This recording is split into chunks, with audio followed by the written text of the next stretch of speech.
क्या है वक्फ बोर्ड? वक्फ बोर्ड के पास कितनी शक्तियां हैं? इस रिपोर्ट में हम वक्फ बोर्ड को लेकर क्यों हो रहा है विवाद, यह आपको बताएंगे। तो सबसे पहले आइए बताएंगे आपको कि वक्फ का आखिर मतलब होता क्या है। वक्फ अरबी भाषा के वकूफ़ा शब्द से बना है जिसका अर्थ होता है ठहरना। वक्फ का मतलब है ट्रस्ट, जायदाद को जल कल्याण के लिए समर्पित करना। वक्फ उस जायदाद को कहते हैं जो इस्लाम को मानने वाले दान करते हैं। यह चल अचल दोनों तरह की हो सकती हैं। यह दौलत वक्फ बोर्ड के तहत आती है और इसकी देखरेख हिसाब किताब का पूरा काम वक्फ बोर्ड करता है। अब कौन दे सकता है डोनेशन या कौन दान दे सकता है? जमीन को भी बेशक मुस्लिम व्यक्ति अपने नाम की प्रॉपर्टी वक्फ के नाम कर सकता है। वैसे वक्फ एक स्वैच्छिक कार्यवाही है जिसके लिए कोई जबरदस्ती नहीं की जाती। इस्लाम धर्म के मानने वाले और इस्लाम धर्म में दान धर्म के लिए एक और टर्म प्रचलित है जिसे कहा जाता है ज़कात। यह हैसियतमंद मुसलमानों के लिए अनिवार्य है। आप पूरी आमदनी जो साल भर में कमाते हैं और उस पर आपकी जो बचत होती है उसका 2.5% हिस्सा किसी भी जरूरतमंद को दे देते हैं जिसे कहा जाता है ज़कात। वक्फ बोर्ड कैसे काम करता है? वक्फ के पास काफ़ी संपत्ति है जिसका रख रखाव ठीक ठाक से हो, देखभाल ठीक से हो। इसके लिए स्थानीय से लेकर बड़े स्तर पर कई सारी बॉडीज हैं जिन्हें वक्फ बोर्ड कहा जाता है। तकरीबन हर राज्य में सुन्नी और शिया वक्फ बोर्ड हैं। अलग अलग इनका काम उन संपत्तियों की देखभाल करना है और उनकी आय का सही इस्तेमाल करना है। इस संपत्ति से गरीब और ज़रूरतमंदों की मदद करना है। मस्जिद या अन्य धार्मिक स्थानों को बना शिक्षा की व्यवस्था करना है। अन्य धर्म के कार्यों के लिए पैसे देने संबंधी चीज़ें वक्फ में शामिल हैं। सेंटर ने वक्फ बोर्डों के साथ साथ तालमेल के लिए सेंट्रल वक्फ काउंसिल बनाया हुआ है।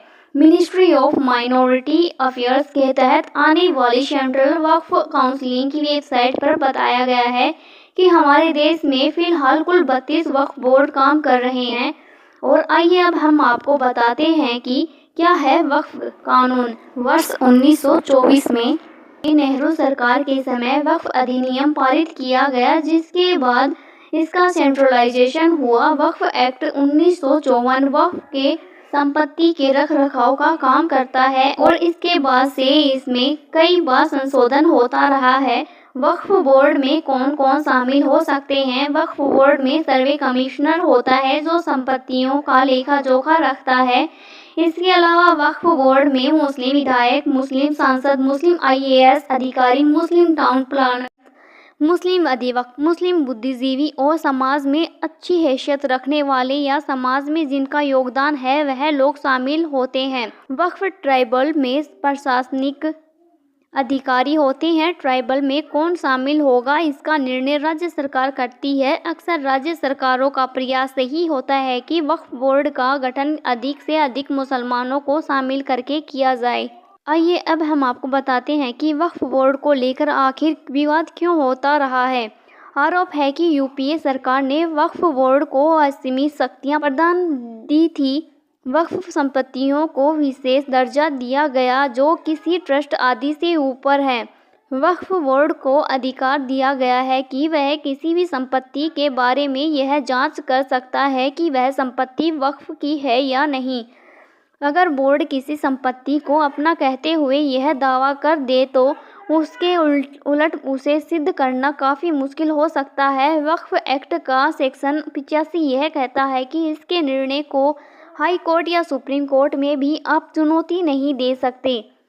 कौन सी चीज़ सबसे अधिक विवादित है वक्फ बोर्ड में? वक्फ बोर्ड जहाँ भी कब्रिस्तान की घेराबंदी करता है वो अक्सर उसके आसपास की ज़मीन कोई भी अपनी संपत्ति बता देता है। कानून यह ज़रूर कहता है कि प्राइवेट प्रॉपर्टी पर वक्फ अपना दावा नहीं कर सकता, लेकिन यह तय करना काफ़ी मुश्किल रहता है कि कोई संपत्ति निजी है या नहीं। ज़मीन के पक्के कागज़ ना होने पर किसी दूसरे की प्रॉपर्टी या ज़मीन को वक्फ ले लेता है, जबकि वक्फ को अपनी बात सिद्ध करने के लिए किसी तरह का कोई कागज़ होल कोई प्रमाण नहीं देना होता है। अब वक्फ बोर्ड के पास कितनी संपत्ति है हमारे देश में? वक्फ मैनेजमेंट सिस्टम ऑफ इंडिया के अनुसार हमारे देश में करीब 8,55,000 से अधिक संपत्तियां ऐसी हैं जो वक्फ बोर्ड की हैं। सेना और रेलवे के बाद देश में संपत्ति के मामले में वक्फ बोर्ड तीसरा सबसे बड़ा भूमि मालिक है। उत्तर प्रदेश में सबसे अधिक वक्फ के पास संपत्ति है। उत्तर प्रदेश में सुन्नी वक्फ बोर्ड के पास कुल 2,10,239 संपत्तियां हैं, जबकि शिया बोर्ड के पास 15,380 संपत्तियां हैं। हर वर्ष हजारों व्यक्तियों द्वारा लोगों द्वारा वक्फ बोर्ड को अपनी संपत्ति दी जाती है और जिसके वक्फ बोर्ड की संपत्ति या दौलत में बढ़ोतरी होती जाती है। अब क्या करने जा रही है केंद्र सरकार ने वक्फ बोर्ड के असीमित अधिकारों को सीमित करने के लिए एक प्रस्ताव दिया।